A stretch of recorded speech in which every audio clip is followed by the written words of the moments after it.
Combination of resistance करते हैं। देखो क्या इसमें सारी इंपॉर्टेंट बात मैं बता दूंगा 1 मिनट में, ध्यान से सुनिएगा।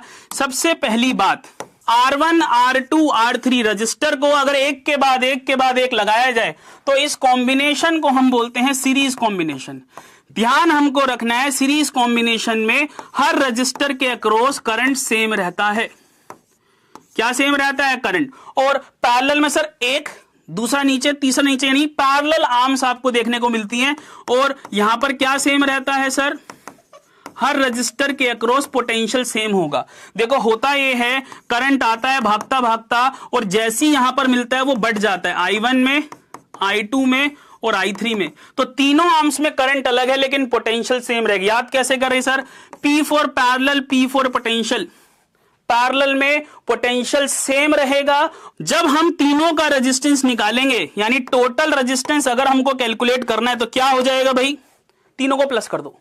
अगर एक के बाद एक रजिस्टर लगे हुए तो तीनों को प्लस कर दो, तो टोटल रेजिस्टेंस क्या हो जाएगा? R1 plus R2 plus R3। तो ध्यान रखिएगा, सीरीज रजिस्टर के केस में हमें जो टोटल वैल्यू मिलती है वो मैक्सिमम मिलती है। जो टोटल वैल्यू मिलती है वो कैसी मिलती है बेटा? मैक्सिमम रेजिस्टेंस की। और पैरेलल कॉम्बिनेशन में जो टोटल वैल्यू मिलती है वो कैसी मिलती है बेटा? Minimum resistance. ये क्वेश्चन पूछा जाता है कि मिनिमम कब निकलती है और मैक्सिमम कब निकलती है। पैरेलल कॉम्बिनेशन में क्या करेंगे? 1 में R1 प्लस 1 में R2 प्लस 1 में R3। ठीक है।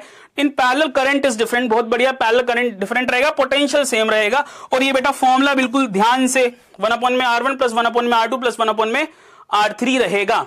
चलिए, अब कॉम्बिनेशन हमने पढ़ लिए हैं, इनके जरा क्वेश्चन कर लें। अब आपका एक क्वेश्चन था, सर वोल्टमीटर को पैरेलल में क्यों लगाया जाता है? पता है, यहां से निकल गया, क्योंकि यार पैरेलल में पोटेंशियल सेम है और वोल्टमीटर का काम ही पोटेंशियल को नापना है। तो वोल्टमीटर कैसे लगाएंगे? पैरेलल में। करंट सेम रहता है सीरीज में, और सीरीज में क्या लगाएंगे भाई? एमीमीटर। तो ammeter is always connected in series, voltmeter is always connected in parallel. Voltmeter का रेजिस्टेंस इंफिनिटी होता है और एमीमीटर का रेजिस्टेंस लीस्ट होता है। ध्यान रखिएगा।